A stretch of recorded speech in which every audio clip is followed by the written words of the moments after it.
Eternity by Alfred Lindelof. Chapter 1. 10 minutes back. God, please, I begged, give me eternity. I don't ever want to die. What did I know? The fear in my voice was gurgled by a trickle of blood flowing out of my mouth, up my cheek, and down toward the ground. I wanted to cough, but the act of breathing alone was becoming too difficult. All I could do was lay on my back and die. Slowly. Forcing in my last living breath was an oddly calming moment. Time seemed to slow as the cold night air flooded into my lungs for its last endeavor. The small shot of oxygen gave me a momentary high, an opportunity which I took to retrace my entire life right up until the day I first saw Evelyn's enchanting smile. The final film. At that moment, a monstrous voice, not my own, yet somehow familiar, roared a question through my head. I should have been scared of it, to say the least, but I wasn't. Any normal day I would have wet myself from the sound. On this day, however, I was laying in a cooling pool of my own blood, and damn, nothing scared me more than death. I was startled back to a fleeting consciousness. Hope coursed through my veins, and I became almost excited. What struck me awake, what truly fired my last curious neuron and made me hold my breath a little longer, was the question this mysterious voice asked me. Are you sure? A question which made me question the question itself.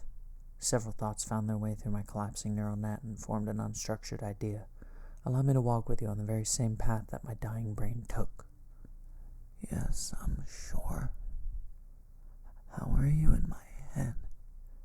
Who are you? God.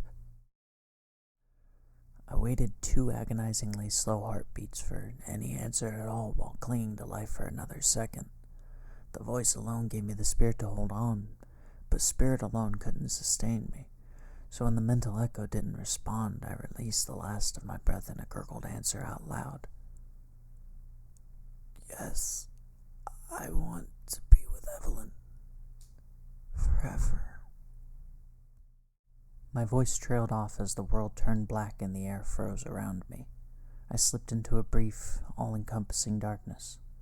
It was lonely. It was silent. It was maddening. Yet for some reason I could not describe it was familiar. I was meeting my Reaper when something remarkable happened. A beautiful light started to flow over me, through me, in me. It was the feeling of relief, absolute and pure relief, as if for a fragment of time I knew everything was going to be all right. I smiled through the endless darkness before me.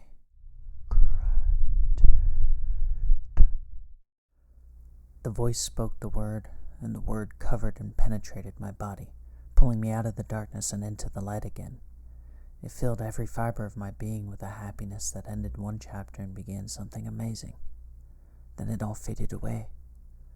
Almost as suddenly as they appeared, the voice and light were gone again. That was the first time, but not the last time that I spoke with God. The last time would not come again for a very, very long time. I remember rising from the pooled blood beneath me. Some of it had already coagulated, so my clothes stuck to the sidewalk as I stood up. Most of it, though, was still fresh and glued my shirt to my abdomen. Either way, it was my blood. And I was alive.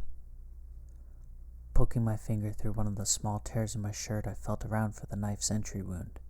Nothing. No holes. No torn flesh where the serrated blade found my abdomen. No pain. Just nothing. I took a deep breath and started walking home.